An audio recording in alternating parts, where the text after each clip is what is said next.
Johnny, you sitting up there.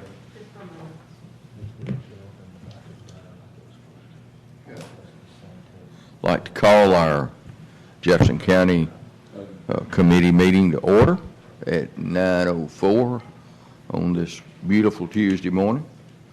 I ask that everyone please silence their phones and join me in a word of prayer as we begin this meeting. Here comes. Good job. I'm excellent. He approached us about that a couple of weeks ago. So, County Attorney, it's warmed up and ready for you, buddy.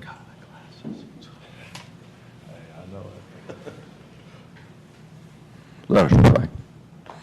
Our most gracious Heavenly Father, we thank Thee for these assembled here to do the business of Jefferson County. Dear Lord, we thank Thee for our ability to transition through this horrible pandemic that's taken so many lives. Dear Lord, we give us the strength, the courage, and the guidance to stay the course and to do those things that are pleasing for You and to follow the science and Your will to get us through this pandemic. Dear Lord, we pray for healing within the community, those that have been touched by COVID and those that have been touched by the terrible violence that has been prevalent in the Jefferson County area. Dear Lord, we ask for Your continued guidance, and we ask for the ability to work together, to be able to compartmentalize our issues and set them aside to do the business of Jefferson County. We want to do that business as if we are not Democrats, we're not Republicans, we're not white, we're black. We are Jefferson County Commissioners, and we will do Your will and the will of the people. Dear Lord, we ask all these things in Jesus' name. Amen. Thank you. Okay, let's begin with District 5. I believe that Commissioner Ammons has a special guest today. yes, sir. Thank you and good morning to everyone. Happy to get this kicked off today. First, I just want to mention it was a small event, but I think it was a very impactful event that I attended on Saturday evening. Mike Moran has redone the old Greyhound bus station, and Saturday was the 60th anniversary of the Freedom Riders, and there were two of the Freedom Riders that came and participated and told their story at the building as it has been renovated and spoke to it, and it was a good event, and a documentary team was there documenting not only their travel, but from Anniston, but also from Nashville. It was a good event. To start off today, want to take on the first item with economic development. It's a funding agreement with UAB. This would be funding to support the Altec Steisinger Genomics and Data Science Center, and it's not just the genomics, but I think the data science is just as important. And Dr. Watts is here with us today to answer any questions or give us any information about it. This is a great opportunity, I think, for the city and the county to participate, and the state to participate in one of our clusters in bio and life sciences. And I think it's a great opportunity. So Dr. Watts, I'll turn it over to you to give us any information that you want to do. Well, thank you. It's a pleasure for me to be with you and to talk about this exciting project we've been working on for a number of years. It is our new genomic medicine and data sciences building. We're going to take the old Lion Terracing building, which is about 140,000 square feet, and totally gut it back to metal and concrete. It connects our research building to the University Hospital. So it's perfectly situated to take genomic information and data science and predict what kinds of treatments might be effective for cancer. We sequence the genome of cancer to also predict what diseases we might be at risk for, so we can control those risk factors and avoid ever having that disease. It will house about 50-plus new researchers, primary investigators, and they'll have probably 300 or 400 additional staff, all of them at the master's and doctoral level. And it will produce over $100 million annual impact in Birmingham and Jefferson County. And it's going to be the site of many discoveries. They'll be turned into new medical licenses or new treatments. And it's really at the forefront. Good thing is we are at the forefront, but we need this facility to recruit more high-powered investigators to continue to grow our research funding. Among all public universities this past year, we ranked 9th in research funding among all. And in federal funding, we ranked about 12 or 15. So it's something that I think Jefferson County should be very proud of. Being a native of Jefferson County and a native of Birmingham, I certainly am committed to helping make sure UAB does everything we can to help people of Birmingham, Jefferson County, our metropolitan area, state, the nation, and around the world. The impact of our work truly reaches there. I think you've seen in the last year what UAB means to the community and to the state and how committed we are to our mission. And we weren't named the #1 best large employer in America by Forbes by accident. And ahead of Google and Microsoft and NASA, Indiana, and everybody. So they probably said, what are those folks down there in Birmingham, Alabama, Jefferson County doing to beat out Mayo Clinic and everybody else? Well, it's all about our people. Our people are so proud to work with Liberty because we are so mission driven. So I hope that you'll make this investment along with us. We will invest probably 75 to 100 million plus to recruit these teams and these 350, 400 jobs. The building is 75 million. We'll spend more than that to recruit the best talent in the country, the world, to make sure that we stay on the leading edge. As I told Steve, I think this is one of the most important investments y'all will make during your tenure. And I joke, it's one of the most important investments for us too. And same for the state, who is investing. Governor Ivey, $50 million. And we've got $10 million in philanthropy. And so this building will be a building without debt so that we can put our resources to talent and to people who will continue to help make us great. Any questions you have? Well, I just have a comment. You know, years ago, when I was out selling bonds, we touted UAB as one of the leading healthcare industries in our area, in Jefferson County, largest employer. So we used UAB in order to further interest in Jefferson County. And so this is a no-brainer for me. Well, and I want you to use UAB, and I want Well, we you will. to be as proud of UAB as I am, and we are. And I tell the city council and the mayor that as well. You know, this is your university. It's not mine, it's yours, ours, together. And that's why we are so committed to serving our people. We're now the 11th largest hospital in America, and one of the most advanced in the world, as you know. It covers 4 or 5 square blocks in our university hospital does. And we can't slow down because we're full all the time, 1,200 plus beds. And, you know, COVID stressed us. We had in January, February, over 300 people with COVID in 3 of our ICUs and on our floors. And it stressed us, but we got through it. And now, with the advent of the vaccine, we can really see the light. Any other questions? I'd like another comment, Dr. Watts. This is indeed not just an investment in UAB, it's an investment in our community.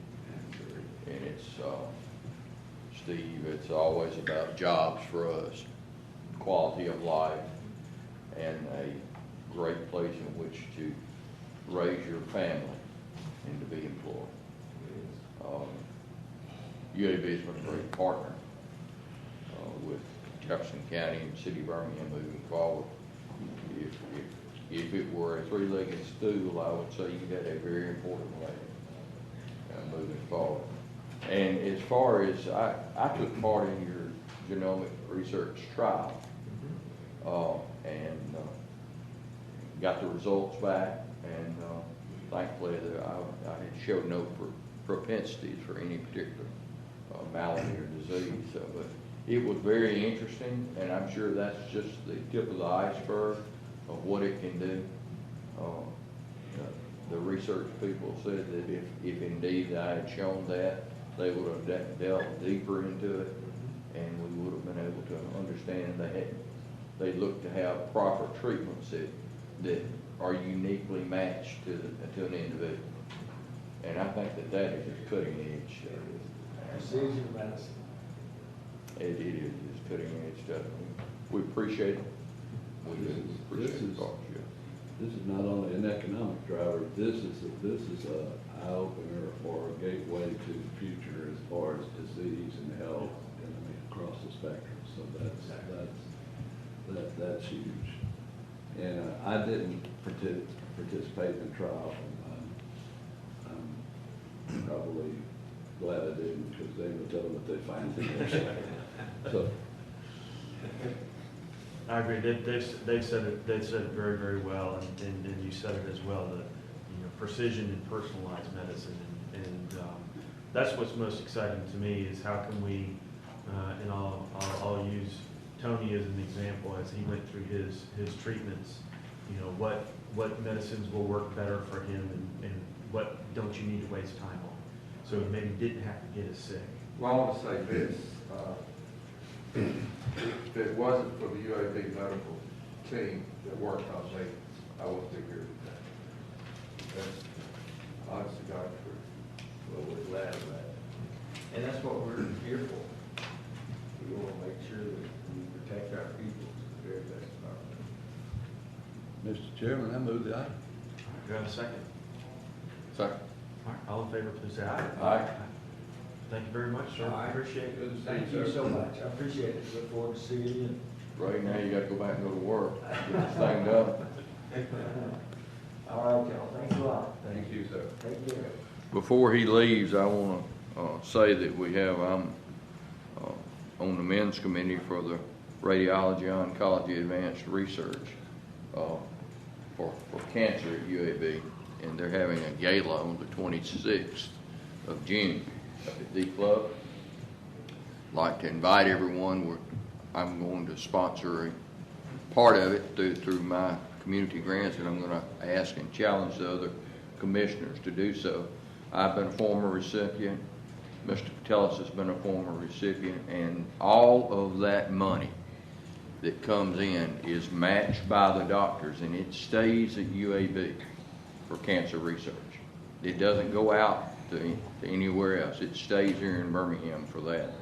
So it's a very worthwhile cause, and I want to throw in that little endorsement for you right there, buddy. Appreciate it very much. Like to have you at the gala. I'll try to be there. Yes, sir. Take care. Thank you. Bye.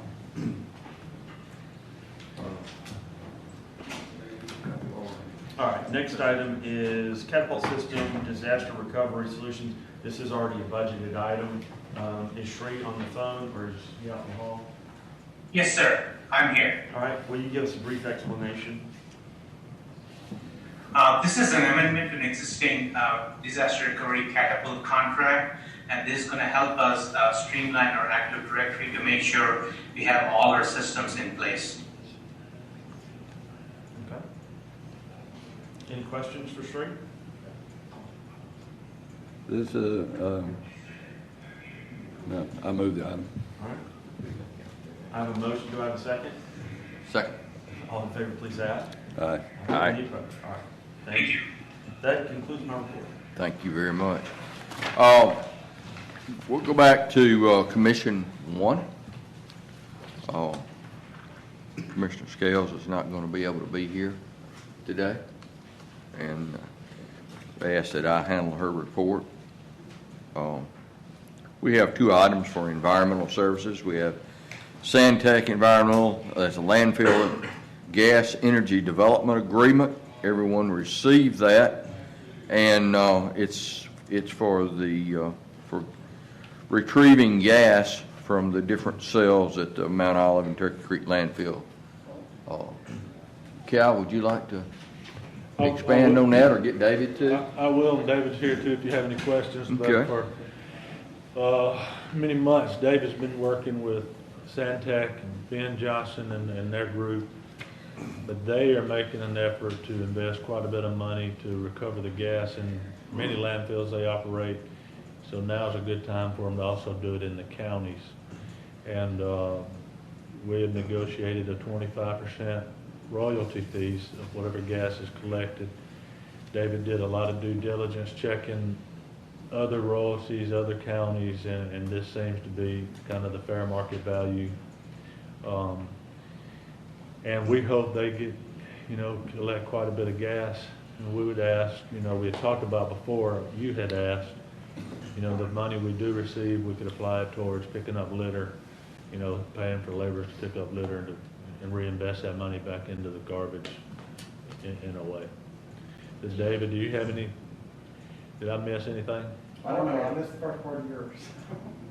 I want to add something to what Cal just said. The methane gas that's being created at the landfill is going to seep to the top and into the atmosphere. By capturing the gas and using it and not wasting it into the atmosphere, it's very good for the environment. It's good for the environment, and it creates a revenue stream that we can use to help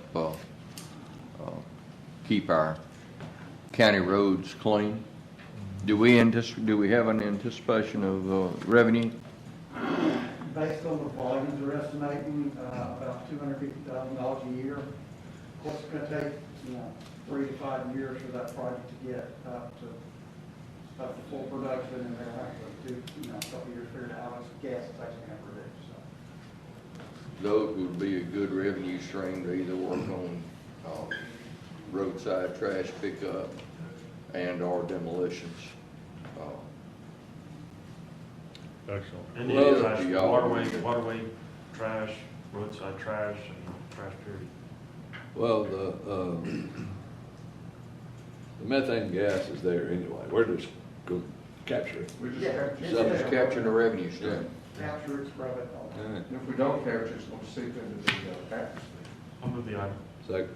All in favor, say aye. Aye. Thank you very much. Municipal Water Pollution Prevention Program is an annual requirement by the Alabama Department of ADM that describes the rates and sewer systems performance. You got that? Yep, this is our annual report. It's, similar to other years. Village, Valley, and Cahaba were the three that sort of got in that action range this year. But, overall, our overflows are down 50% in the last 5 years. The range we got last February really was almost half of our overflows last year all came in that month of February. So the system's really performing well. I think another lot of progress there. Is this the report we get on the CD? Yes, of course, it's added in minutes right now, but it's 1,800 pages too. I knew it's something that we had to have on. But if you want it in a different method, we can get it to you on CD if you want it, but it's in minutes. Can you reduce it to 1 page or 2? I have to use ADM's forms, I can give you a little summary, but it's basically, I can give you the kind of. I mean, on a scale of 1 to 10, how are we doing? Commissioners, David provided this chart, and we can pass it out, but I'd like to point out this one chart, which to me sums it up pretty amazingly. Is that the SSOs? Yeah, this is the SSOs per inch of rain, and you can see 2016 to 2020 how it's just steadily dropping based on the work they've been doing.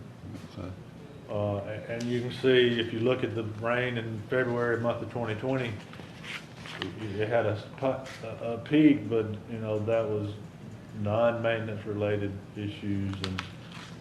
But to me, this is incredible and great job from ESD working on this. David, I'll pass those out so they can have it. Yeah. Yeah. Thank you, David. Never mind. Good On job. the 1 or 2 page. We'll take a look at this. Yeah, I can put a little Okay. pager together, just kind of by system. I'll move the item. Second. All in favor, say aye. Aye. go on to District 2.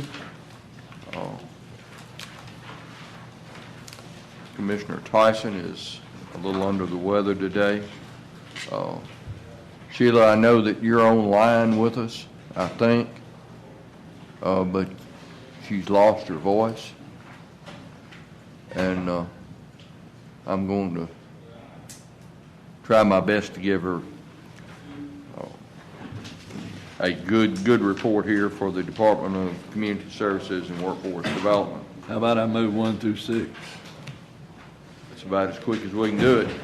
1 through 6 has been moved and seconded. All in favor say aye.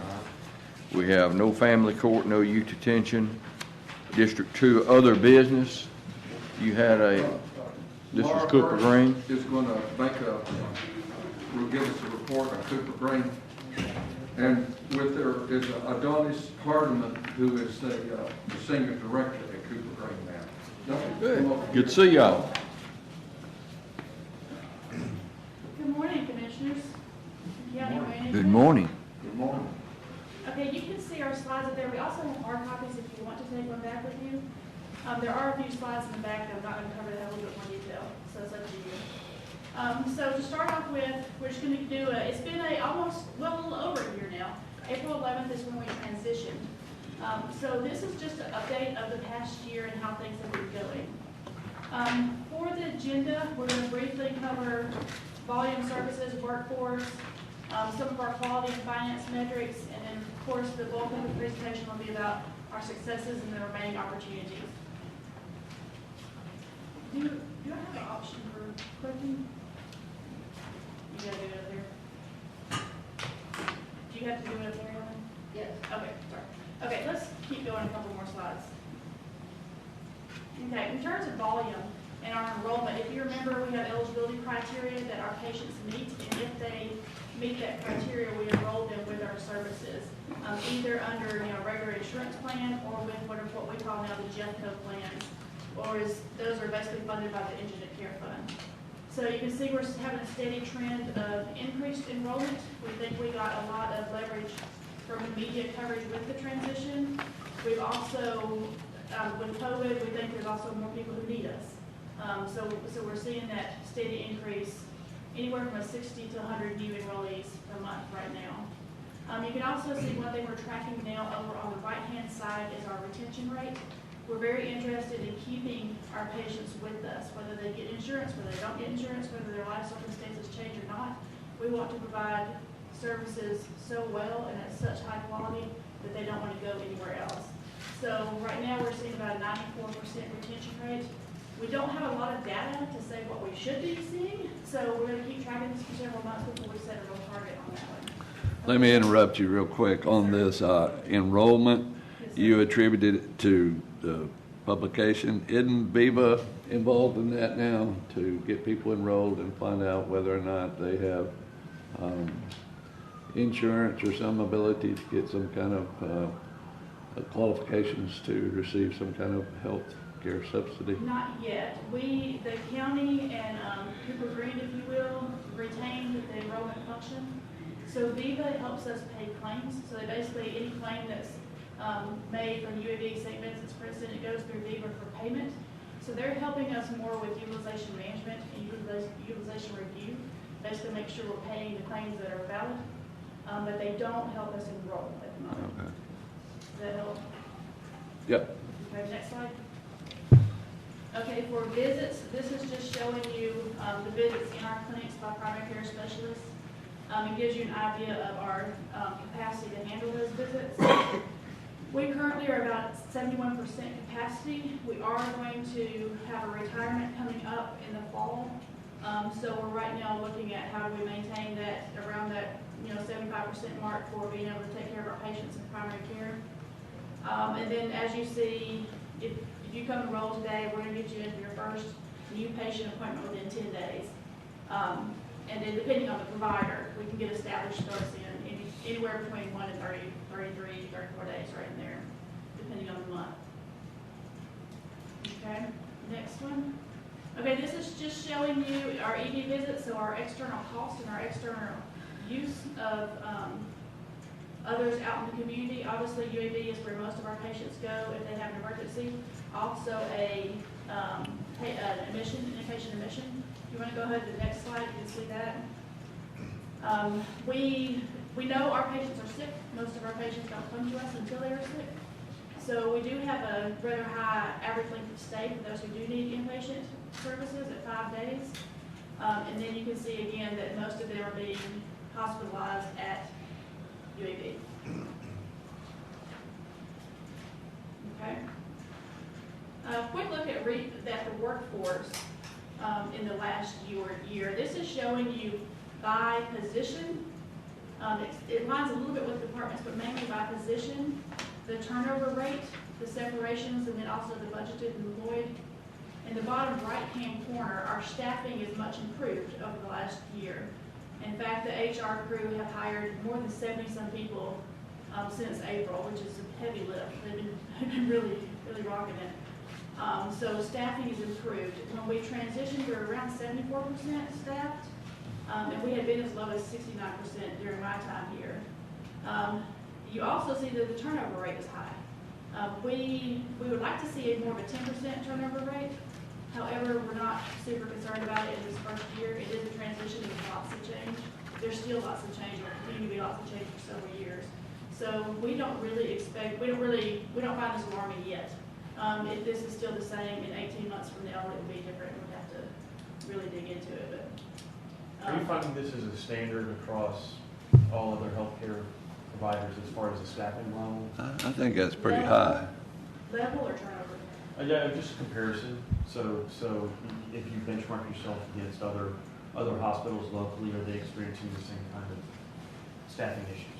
Not the same turnover, but the same levels are on par with other ambulatory places like ours, if you will. So our numbers, as far as how many people we employ, are not high, but the turnover is high right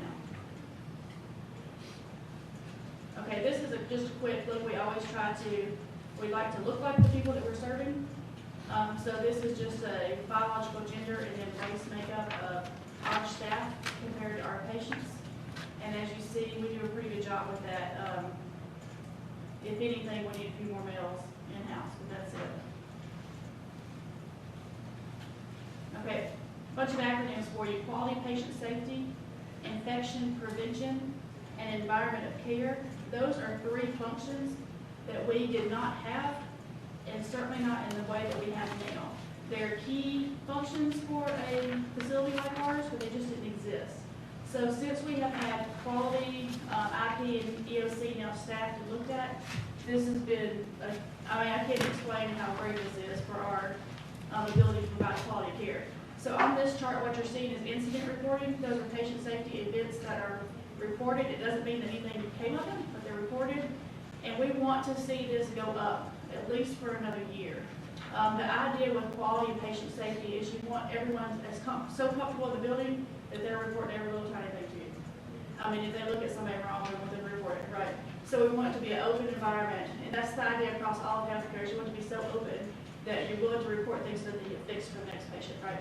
So we're pretty happy with this trend right now. We also have a committee in place now for quality patient safety who looks at each one of these events and dissects it and develops action plans for how to correct it for the next patient. On the next slide, Give us an example of your incident that might be reported. Okay, so we've had, in fact, the last one I looked at was a medication error. So the medication was prescribed by the provider, and I'm not a provider, so bear with me. But, for say 10 tablets 2 times a day. But then in the notes, like so there's a notes section where we do, where you can tell the pharmacist something, it says something different. So it might have said 5 2 times a day as opposed to 10 2 times a day. So those didn't match. So that's going to be a reportable event that we need to look into and see why that happened. And from that one, you would expect there to be education for the providers. There may even be some system change that makes those notes not allowable, so you can't have a conflict there. But that's an example, medication errors. Okay, so this is quality assurance. Yes. As opposed to like somebody getting mad at an employee or something like that. Okay. It's definitely care related. Okay. Next one, for infection prevention, again, this is a new function for us, and you'll just see some good news stories there. One of them that was our flu clinic this year. We vaccinated more people for flu than we have, certainly in my time, and probably likely before. Not everyone gets their flu shot with us, but we try to entice them to get it somewhere this year, if not with us. We did lots of marketing campaigns, and we also did a drive-up flu clinic to allow them to drive up, drive away with a flu shot, a little bit easier and more convenient than it has been in the past. Okay, environment care, I'll leave that one for you all to read, but that's a big deal for us. We have an older building, as you know, and the projects that have been done in the last year related to building improvements, building maintenance, and then overall environmental care are significant. That I can't even believe that list happened in a year. And that is just the high ticket, big items for us. One of them, if you remember, you funded, which was changing the pharmacy compounding space and getting it in compliance. Okay. Quick one on finance. This is our sales tax revenue, which you're already aware of, but we have not seen quite the drop in sales tax revenue that we expected with COVID. Alcohol, of course, did go down, but not sales as much as we thought. So it has been a good news story, one that made us pretty nervous last year this time. Okay, the next one is our actual to budget numbers, and these numbers are really kind of all over the place. We did our first budget in December. I think December timeframe was when we finished our first budget.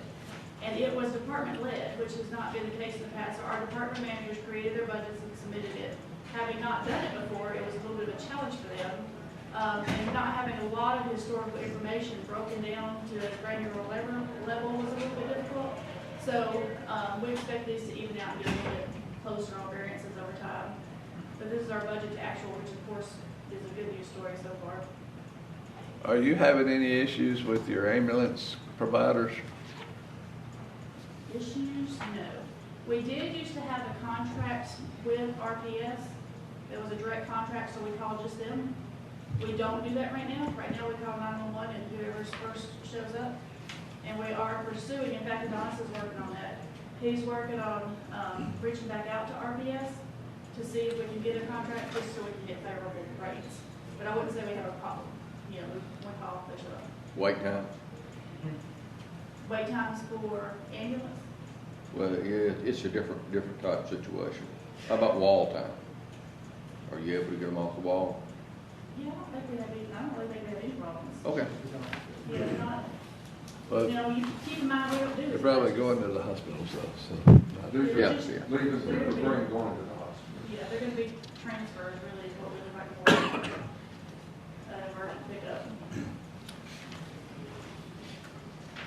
Okay, revenue cycle. Revenue cycle is not something new to us, but very different because we now have a electronic medical record that allows us to post our charges and collect our charges much more efficiently than we have in the past. So since August, that's when we implemented the new EMR, it has been a learning curve, if you will. Mostly with the vendor and how it works, how a charge flows through the system. And just last month, in April, was our final, okay, we've got it all working now. Right, we should start seeing charges posting, and we should start getting paid for those. So that's why you'll see that trend continue to go up. And that big blue box over to the right of remits from Jefferson County will start getting smaller and smaller and smaller as we have figured this out. Next one shows you what was collected on those charges, and again, you'll see the same trend of those going up on the left, and the percentages on the right going down over time. Okay. Patient satisfaction, Commissioner Knight, this is more what you were talking about, how we survey our people and what they say about us and our services. These questions are based on a standardized way of doing customer satisfaction called AIDIT, which most healthcare facilities have or do use. So you can see that we have a couple areas to work on there. But in general, we're getting pretty high satisfaction marks right now. Okay? Okay, these last two are the ones I wanted to point out the most to you on success stories. So the provider leadership in the last year has grown, exponentially. Something about this past year has really led to a interest by our providers in being involved in many of our committees. We have now a primary care physician lead as well as a specialty physician lead. They are involved in almost all of our committees. They started the patient satisfaction one. They participated on medication services. They participated on clinical excellence, and they're just really leading the show. And if you're familiar with healthcare, that makes a world of difference. That physician leadership makes a difference between thinking about it and planning and then taking it across the finish line. So we're really, really happy with that. We've started strategic planning just in the last few months. In fact, some of you may have heard from our consulting group that's helping with that, or you may have been asking questions about that. So again, it's just going to be setting the tone for what we're doing for the next few years. Most recently, our patient advisory group just met last night so that they can contribute as well to the strategic planning, so we're excited about that. As far as leveraging this affiliation that we have, that has been going well, particularly in terms of saving money on contracts.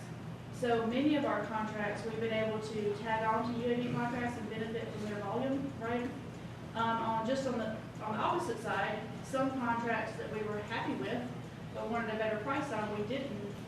We chose not to go on with UAB and leveraged our small size. So for example, our contract that just covers the building maintenance that exceeds what we can do, our Johnson & Johnson contract, we saved 75% on it, 60-75% on it. Just by saying, hey, you don't have this big conglomerate anymore. It's just us. Here's just what we need, right? And so it's been working out because we can use whichever one is most conducive for us. Our patients are able to, and easily able to, participate in clinical trials at UAB now for oncology services. We've identified certain cancers that we're going to refer there, and it's up to the patient, but that is now working. We do have some folks over there. We're revamping our pain management strategy, and we're able to do that with the Department of Anesthesiology involved. And that the fact they're going to send an anesthesiologist over to help us get pain management going in a different direction than what it has in the past. And what that means is just providing more treatment options and more ways to help people deal with their pain aside from medication. It expands our capacity to do other things there. Then of course you know about the corporate services. That was one of the key things for the transition. And then our IT has been just different. Of course we always had good support, we always have had good support, but with HSIS and their clinical background, particularly the clinical financial background, they've been able to bring new tools to us and new expertise to us that has also made a big difference for us. We talked about implementing the next-gen EMR, and we talked about our structure. Just our structure has been filled out, if you will. We look more like an ambulatory facility should look now, with a lot of the key functions filled that we didn't have before. We have a real org chart.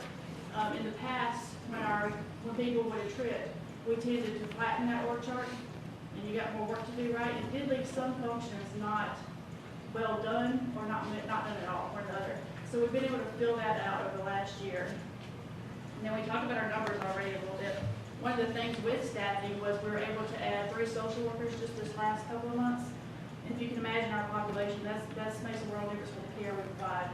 So we're excited about that. We also have outsourced the care coordination, meaning that in-between care. So when you come see your doctor and you leave, when you leave is when you have other questions, right? It's not when you're sitting in front of them.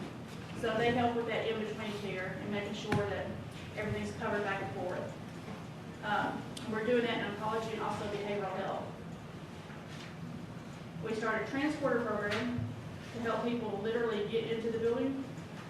You would be surprised, but if you have ever been over to Cooper Green and sat in the lobby for a minute, I would say most, and I don't put numbers here, but most of our people do not walk well. They don't ambulate well. They are sick, you know. So we identify that as a need, and we've been able to source that. And then a couple other things we've done in terms of education and development. We focused a good bit on our managers and supervisors and developed a standard curriculum for them to go through that has been very well received. And we've also across the building now have, we've been working on this even before the year, but we really have a baseline understanding of health equity and social determinants now, which we didn't have before. So that's been great. Okay, last slide I have here are the opportunities, some things that we're going to be working on or that are in the process right now that you can just take a look at. Several of these were also generated through the thoughts of Mr. Jackson and the board and Commissioner Tyson, who's on the board now. So a lot of you probably already know about this, but some of our community advisory work and our outreach work is coming to fruition. The first community advisory group meets tomorrow, and those are community members who have an interest or a understanding of our population and what we're trying to do there, to bring their voice to the table and hear from them on what they, what their opinions are and thoughts are, what we can do better and different, what else we can offer. Also, lots of social services program are coming up in our outreach, such as we're setting up an Uber Health account, for example, to try and meet transportation needs. We're working on a contract with a local food delivery company because we have identified high medical need patients who are also food insecure. So you can imagine if you're going through cancer treatments but you can't eat, that's not really good for the outcome. So we're trying to do more of a holistic look at a person and be able to meet their needs, because we know that other stuff that they need outside of what they get in our offices is often more important to their health. So we're trying to look at them in a totally different way. So I'll stop there and just see if there are any questions. That's the bulk of what I wanted to share with you. So if you got anything, let me know. Have you done any work with VIA that City of Birmingham is doing? We have looked at the VIA services. It's not, and we have before. We've given out tickets and bought tickets for people before, and probably will be part of our transportation strategy. It's not, they don't cover most of our zip codes. Does that make sense? So we can't. No, I get that, Yeah. because I mean, they're still in just Yes. small areas Yeah. that they're trying to work it out. But Right. just to give an opportunity to, if there is long-term, that's Absolutely. a part of helping them figure it out from a healthcare perspective. Yeah, I think we're gonna need several providers to be able to get everybody. Like Classturn, we work with Classturn a good bit, and we have their geographical model overlaid onto our scheduling now, so we can look and see if that's an option for patients, but they don't cover, nobody covers everybody. So it's like we need all of them to be able to get everybody covered. Laura, I have 100% confidence in you and your team. I'm a little disappointed that we get this not on the agenda and get it at the last minute, because this is some, 30 pages of good information that we're getting kind of in a fire hose here. But I'm going to rely on you that all is well at Good Green. And what about the building plans? Where are we in that? Mr. Patelis knows the bulk of that. Yeah. Well, Mr. Patelis hadn't disclosed that to us yet. Well, it's still in the early stages. I'll tell you Okay. that. Yeah, we're Commissioner Tyson, myself's on the board, and then Mr. Lawson participates in the board meetings, and we're looking at the parking deck is in bad shape over there, and the entire parking deck needs to come down, and that's something that's going to have to be done relatively soon. We're looking at the original plan that we had 4 years ago, putting the building on the front of 6th Avenue where the parking deck is. We're looking at moving forward with that plan. And then the other plan would be there would have to be a new parking deck built behind that building, but make that a high-rise building, but that would be something that UAB would do, not us. But we would be responsible for building the new clinic. And so that's something we need to do. Again, the maintenance over there is horrific. The building has outlived its useful life, and we need to make, move forward with the new building. That's right, you did tell me that whole deck was gonna, I apologize, you told me that whole deck's gotta come down. Right. I thought we were gonna do like There- half the Yeah, deck the at one time. the deck is built in two Right, sections. It's built in two sections, but we had engineers went and looked at it, and they're very concerned about it. So the best thing to do is go ahead and take both, take the decks down. UAB's been working to find off-site parking for us and transportation. We'll have to have transportation for that. So it's going to be during this whole process, it's going to be messy and noisy, but the end product will be Well, a that's blessing. First class, yeah. The volume of patients, is that, and you probably went through it on the slide, is it increased now? Yes, sir. It's going up every month, and we're adding around somewhere between 60 and 100 every month of new patients, Oh, really? new to Cooper Creek. How many are you totally serving now? 65, 90. Let me look real quick. 65 now. Okay. I would look, but I can't forget. 68, 36, I think is what it says. 68, 36? It's on your slide number 4. I know, I couldn't read I know, that. if I have my finger on my You answered my question, thank you. Any other questions? Thank you. I will say, if you have any questions after taking this back and having a chance to look at it, just call us. Myself or Adonis can answer any question you've got. He's been a godsend to us. So either one of us can help you answer some of those questions, okay? Thank you. Yes, sir. All right, Administration and Infrastructure Committee, Roads and Transportation has 7 items, including Grants Mill Road, pump station upgrade, City of Tarrant, City of Trafford, MOUs, 5 Mile Creek, force main replacement, and Sydney Drive, lots 1 through 3, phase 1 environmental site assessment. Any questions on any of those? Second. I have a motion and a second, and do you need this before we vote? Because I didn't, all in favor say aye. Aye. Mr. Martin. Thank you, Commissioners. If you could spare 2 minutes, Heather prepared a quick presentation on improvement they've implemented. Okay, y'all are getting all these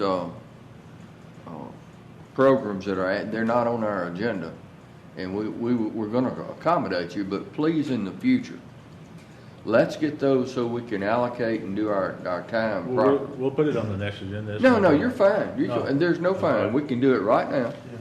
And we do it, but what we need to do is we need to make sure they're on the agenda. I know that this was very important, and if we'd have had it before, we would have been able to ask a little more questions. Heather, come on. Yeah. Agree. You agree? Thank you, Commissioners. We just wanted to give you a quick update on the CityWorks program that we've implemented. So CityWorks is our work order tracking system in the department. This has been a big project for us, a very important project for us because it helps us get and stay organized in all of the work that we're doing, both with our work orders and also with the service requests that come in from our citizens. Helen, if you could click through. So we originally went live with the system in 2019. From that time till now, we have had over 16,000 work orders put into the system, almost 7,000 service requests. Since that implementation, we have gone through with a number of continuous process improvement and training to help us improve our response times, our ability to report on things, and track the types of requests and work orders that are coming in so that we have the ability to streamline our programmatic management of all of our assets. So this system is one that's used across a couple of departments. It's GIS-based and it's asset-based, which means that we relate it to all of the assets that we own with the county and then have developed workflows for the work that we do to them. Helen, next slide. So we have four main types of service requests that we organize everything by, which are kind of the primary functions that we do. Bridge, district maintenance, which is what everybody thinks of as the territories, the right-of-way management, and then all of our traffic maintenance, which signs, signals, markings, things of that nature. When you say district maintenance, that's the districts of your department? The CAMs, yes. Yeah. So that is an example of our service request screen. The system allows us to track by type of request. We have the geo-located service requests themselves, and then we have the status of the requester, the address, where it is in the process. Next, Helen. So this is an example. This is a pothole request. So this is the information that we enter into the system. I just picked one to give an example. So we can search both by the map and then also go in and enter either caller information or road information, and it gives us a date that it was called in. Any other information from the caller. Once we receive this, then we can track when our crews are assigned this work, when they go out and take a look at it, and make a determination about whether or not it's our maintenance and then convert it into a work order. So Is there any way of, it's only by taking the call, there's no app or on the website? Like if they have their phone, they can take a picture of it and submit it? No, we're working on an automated intake into the system. The challenge with that is that this system is built to follow specific work types and work groups in order to be able to track the information in a way that we can then pull it back out and manage it and report on it. And sometimes citizens don't necessarily think about things in the same way that we think about things internally for our operation.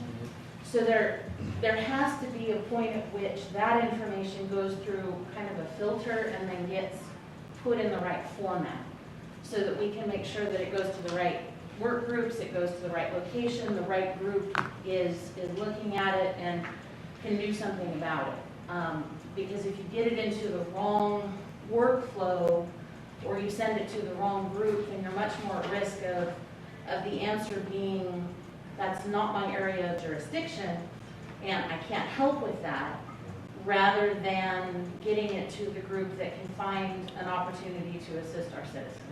But Commissioner, we are actively building that app now with IT, Helen, Justin, Heather, many of the directors, so that we have a real easy app for the citizen to get us this information and basically like. So if it's trash, ESD, stormwater. Correct. So your office staff could use it, or a citizen can pull it up online and use it, or pull it up on their phone and rock and roll. So it geolocates it. Right, and the difficult part is getting their thoughts of what's wrong, collated into what's actually wrong, so we get it in the right spot. And that's just gonna take time on us. And we got information, we've got a lot of history of what people typically say about a pothole. That was pretty easy. Some of the others are taking a little time, but we're actively working on that.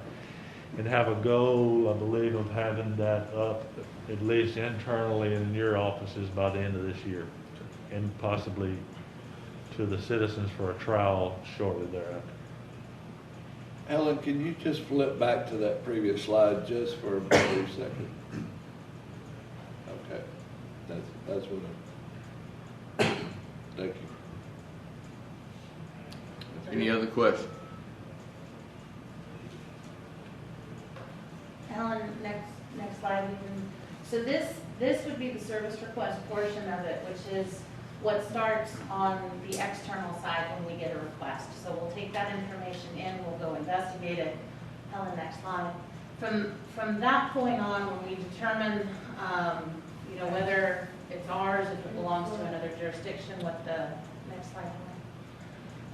Then it will convert into a work order. And so the work orders are the actual scheduling of the work, and if you think of it basically as a giant electronic to-do list, it allows us to schedule, it allows us to track labor, equipment, and materials, and all sorts of information related to those activities. So we can plan, for instance, we can plan our mowing cycles, and we can plan service or work intervals on assets, and keep track of both how we're coming with that system, and then it helps us also keep up with things that we may have put a pin in, so to speak, and said we've got to come back to this because we have some other planning or coordination or work that has to be done.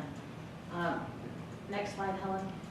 So this is an example of that same service request having been converted into a work order. This is the information that we track with that. So it has the labor, the equipment, the materials, the date that it was addressed, and then we take pictures and attach those to the work orders, any comments, conversations that we may be having with folks, so it helps us keep a complete record of what's going on. Next. I'd like to add something to that. Yes, Especially on these potholes.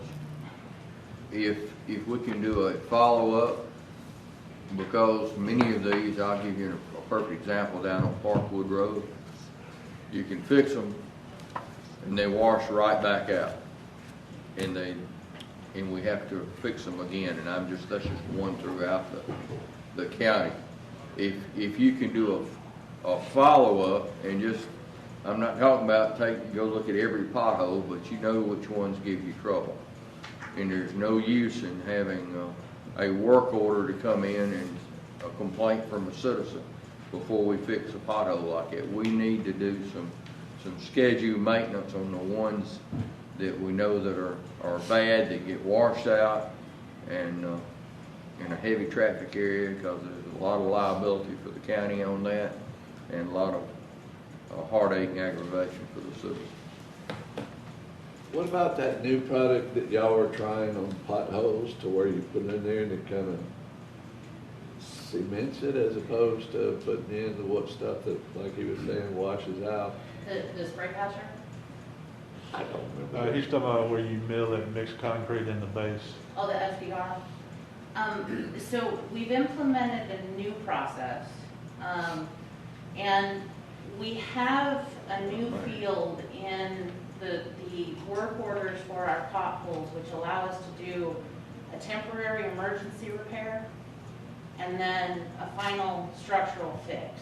And the process has us tracking those, because it can be an issue, especially if we have to do it during unideal weather or have some other issue where we can only do something that we know is going to have a short lifespan. And I think that And that's mainly in the winter months when it's real cold and the asphalt plants aren't producing hot mix asphalt. Our only option is cold mix, and you're right, Commissioner, it only lasts a short time. And Heather's addressed that. They have that in their workflow now to follow up and come back and get it. We don't have a hot mix machine. we have thermal-lay patchers, but there are certain times that even the plant's not running. So it's only, that machine will only hold that material for a short amount of time. We've got a couple of days.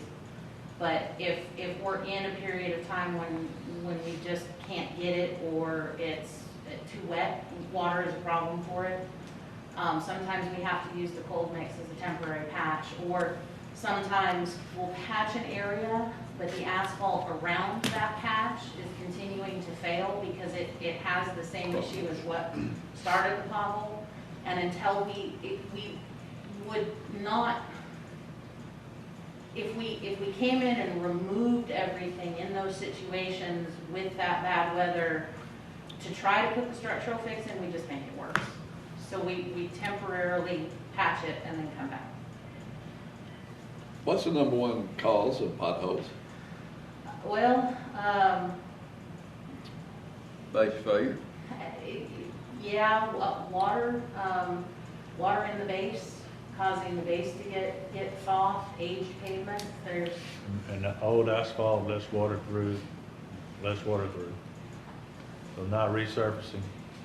And the short answer is the number one cause, Not resurfacing? not paving, right? Then you lose the base, and then it costs a bunch Yeah, of then bucks. it just digs a hole. It's what it does. Yeah. So we are in the process of building some additional reports off of the information that we're collecting in CityWorks, and so that we can look at both the service requests and the work orders.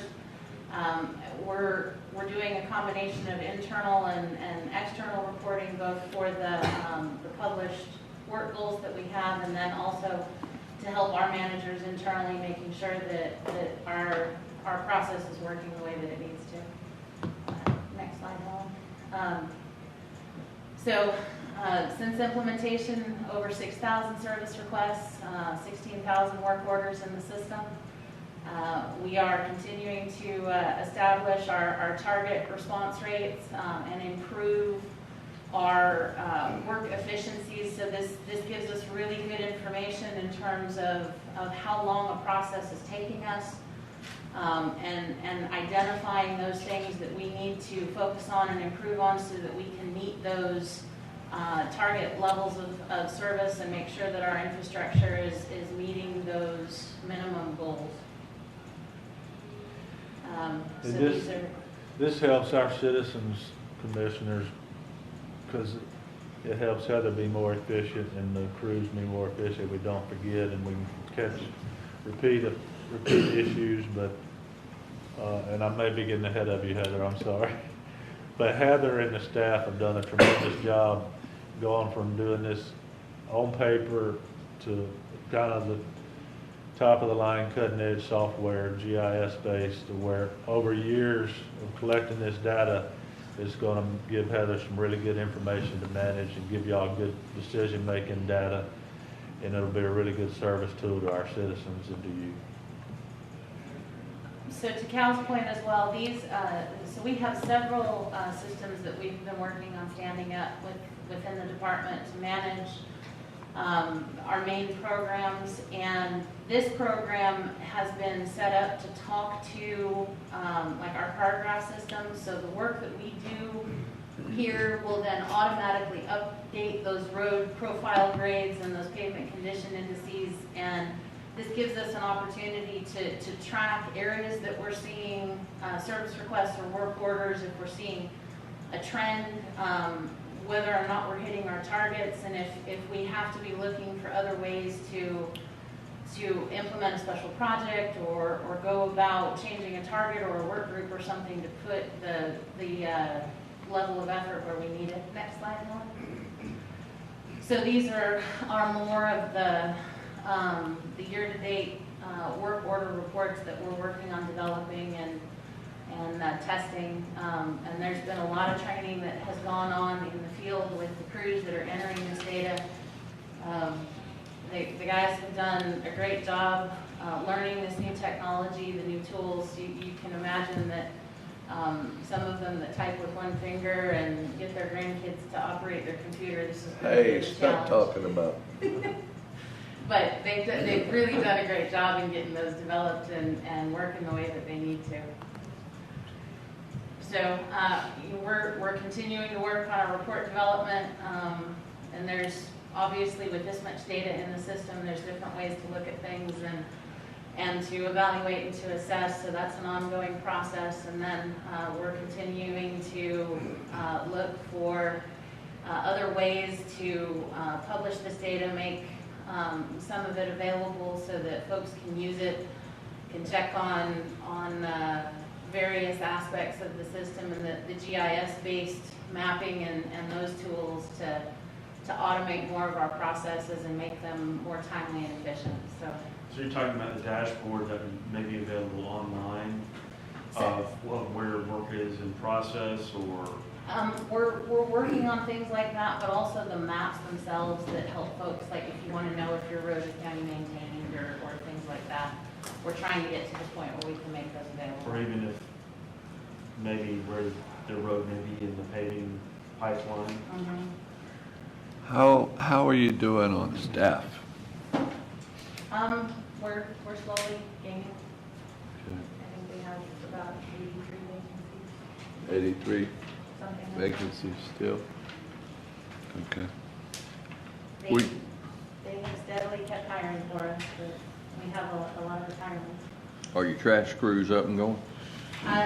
So we have, I think, half of the additional folks added, and they're still hiring. So the ones that are here are going. The ones that are here are going, okay.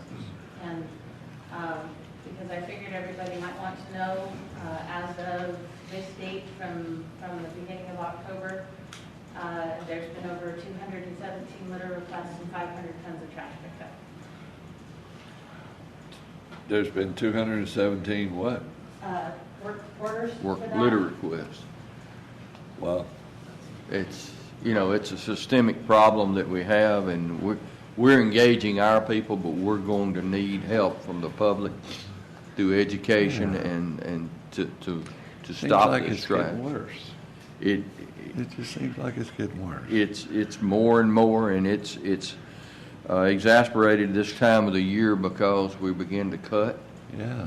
And if we don't get out and have the trash picked up, One piece of litter becomes 10. one becomes, it goes from a 5 square inch to a quarter of an acre and blowing in the wind. So it's terrible. Thank you for the report. Very Heather. good report. Very I good. would like, Okay. if you would please, would you make copies of your slideshow? Yeah. And distribute it to the commissioner? We have 2 commissioners who are not here. We'd like to make sure that they have it, and then we would like to have it for our files also. Appreciate that. That's good stuff. Dashboards, I mean, periodically, it'd be great if we could just get that dashboard on, kind of where things are. Just kind of keeping up to date. Yeah. But I guess that was one of that last ones that you showed. Yeah, those are new, so. And we'll get into the Work capital. on the process, but that. We'll get into the capital projects a little later. Yeah. A couple weeks or so. County attorney has some minutes from the commission meeting. Anything else there? Chair will entertain a motion to move the minutes. Motion been made. Second. All in favor say aye. Have a fidelity bond for Gurley Cook from the sheriff for 1 year, 20, it looks like $1,000 bond's what it is. No, $20,000 bond.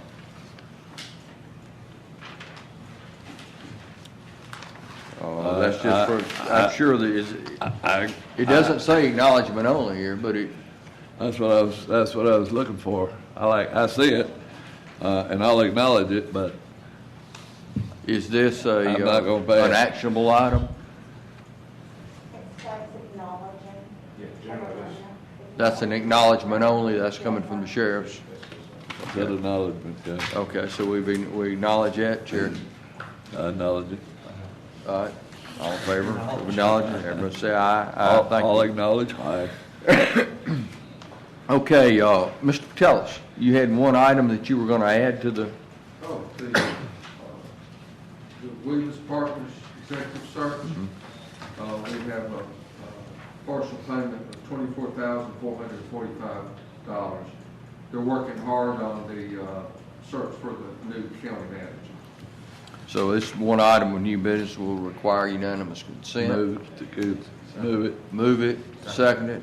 All in favor say aye. Aye, unanimous consent. I'll move it. Move it. Done. Thank you. Freshwater Land Trust, it has put their presentation off, and I have no other items in my agenda, so I'm going to save the best for last. Commissioner Knight. All right. The first item of business is I need a motion to put the unusual demands back on the agenda. Have a motion. All in favor, please say aye. Move. Now I'll ask for the consideration for accepting unusual demands. Motion. Second. All in favor. Aye. Aye. All right. Now you're up. Well, in these unusual demands, we need to go ahead it was just kind of an oversight, but there's some sewer refunding that we have to do because of some issues with customers and stuff. So we need to go ahead and get that done. So sorry about the glitch. Good morning, Commissioners. Morning. Item number 1 is a resolution to transfer and dispose of fixed assets and should have that list attached.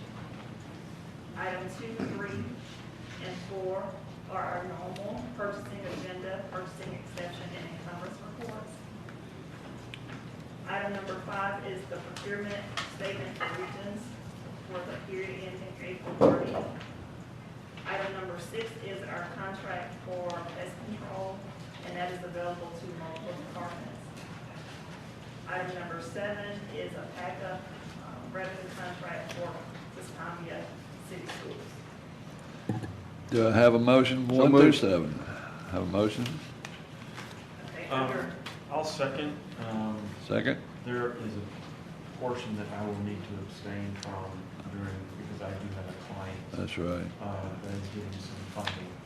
So I need to make sure that I abstain from that portion. And I'll be sure to do that on Thursday. Which item? It was with the sheriff's department, and it was one of his that was, and I'll look for it. Okay, all right. I have a motion and a second with an exception to note something on Thursday. All in favor, please say aye. Aye. Aye. Thank you. Under Budget Management Office, we have the multiple staff development, individual staff development, and informational items. Have a motion? I'll second it. Are we doing traveling again now? That's Instant. In-state travel? Okay. I'll second. I have a motion and a second. All in favor, please say aye. Aye. Okay. All right, Board of Equalization, nothing. Thank you, Ms. Dixon. Board of Registrars, Mr. Stevenson. Yes, good morning, everyone. Just continuing, trying to make improvements to our precincts, so we're going to relocate. Resolution before you relocate from C.J. Donald Elementary and Fairfield to the Civic Center. This will be a big improvement. The city owns the Civic Center, much more handicap parking and garbage center. So move. Second. Have a motion and a second. All in favor, please say aye. Aye. Thank you, sir. General Services. Do we have anyone online that wants to present the industrial fire and safety equipment? I can do it. All right. This is their, This is standard service contract, Commissioner. there it is. Okay, Jeff, thank you. All right, and the municipal election services agreement with the city of Birmingham. Same, usual. This is the information will be provided for the city. All right, So move up. have a motion and a second. All in favor, please say aye. Aye. Thank you, sir. All right, tax collector, the E-ring tax lien module.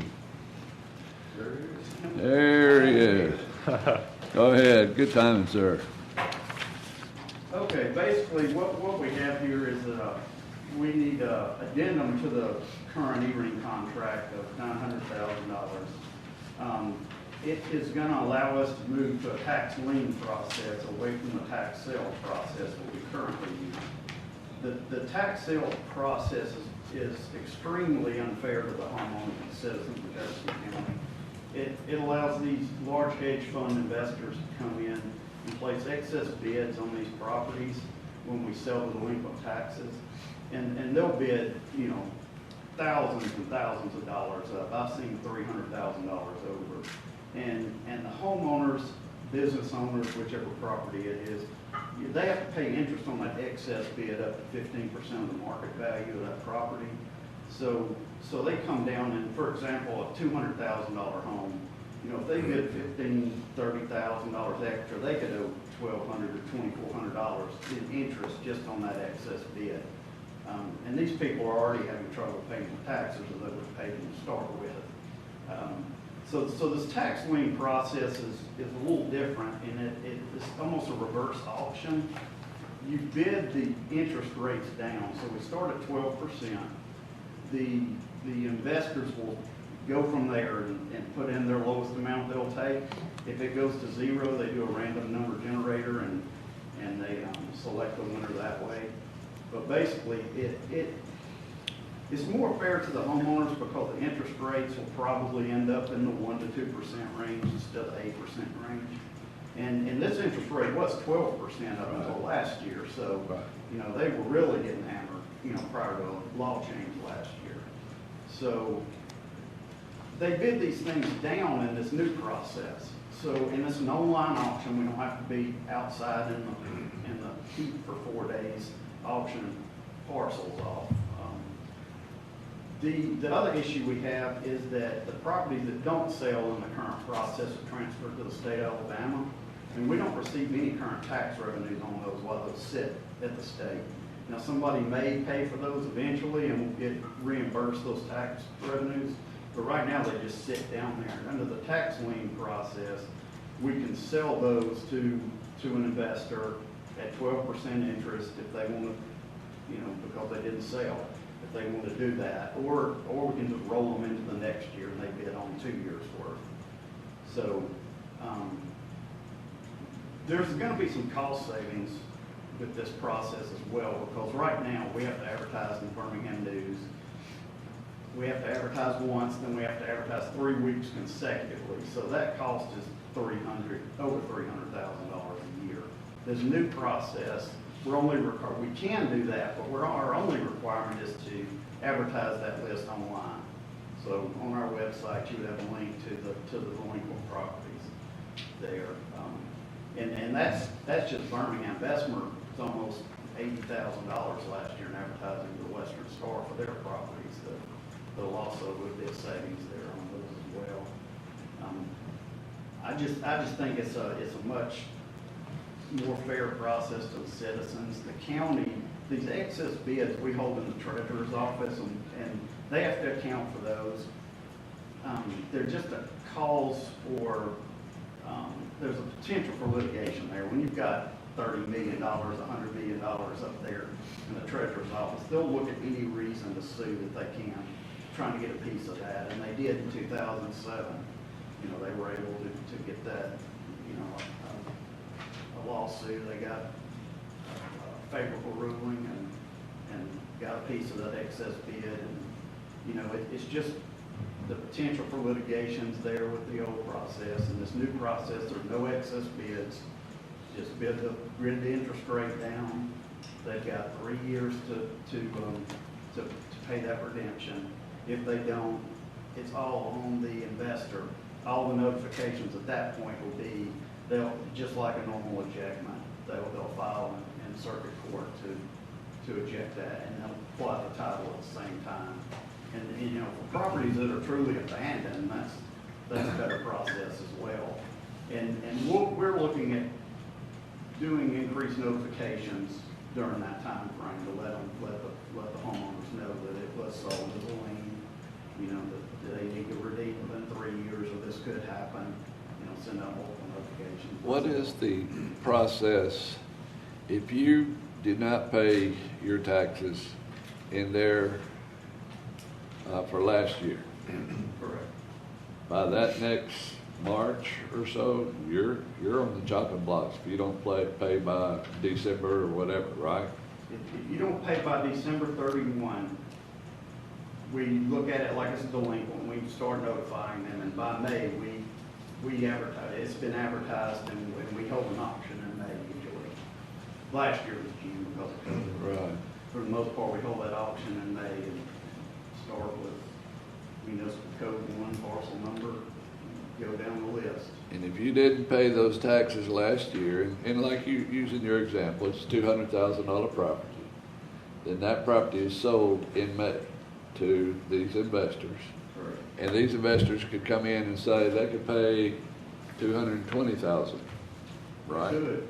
And then, in order for you to get that property back, you would have to pay the interest on the difference between the face value and the amount they paid, You would actually just owe the interest on 15% of the market value, so Right. 30,000 on that. Okay. So it'd be $2,400 in interest a year. So, And there's people that yeah. do this for sport and a living.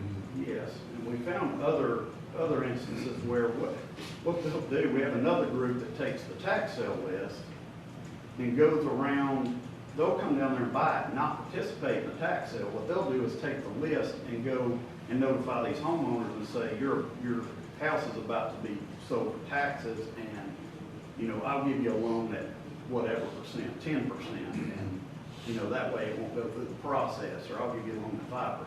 So basically, and they'll have them sign quitclaim deeds to these properties, basically like a title loan to a car, is what they're doing. Didn't the Alabama Association of County Commission also recommend this new process? That's correct.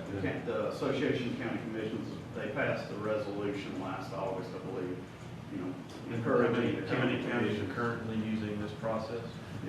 How many counties are currently? There's 33 right now that we know of. So overall cost savings, because I think when we talked, it was, even though adding this portion of E-ring, there's one that you would reduce because it wouldn't be necessary. Yes, we have a $200,000 contract, service contract every year to basically account for all these tax sale properties and tie everything back together with the current for the state of Alabama, and that's a $200,000 contract we have annually. And that contract would go away because this process, we don't need that level of accounting. So no, reduced advertising, better service to citizens, and not letting folks take advantage of them overall. I think that's a win-win for everybody, except for those hedge funds. Correct. So I'm And the Western Star. I think I have a motion in a second. Well, I have a motion. Second. All in favor, please say aye. Aye. Thanks. Very well Thank you. presented. Thank you, sir. All right, I have Move the community grant. a couple of community grants, 1 and 2. Have a motion. Second. Okay. All in favor, please say aye. Aye. And the resolution for, we have a purchase of the property for the animal control. So moved. Have a motion. Second. All in favor, please say aye. Aye. That's for Lot 2, and Lot 1, we're working on to get that into the mix.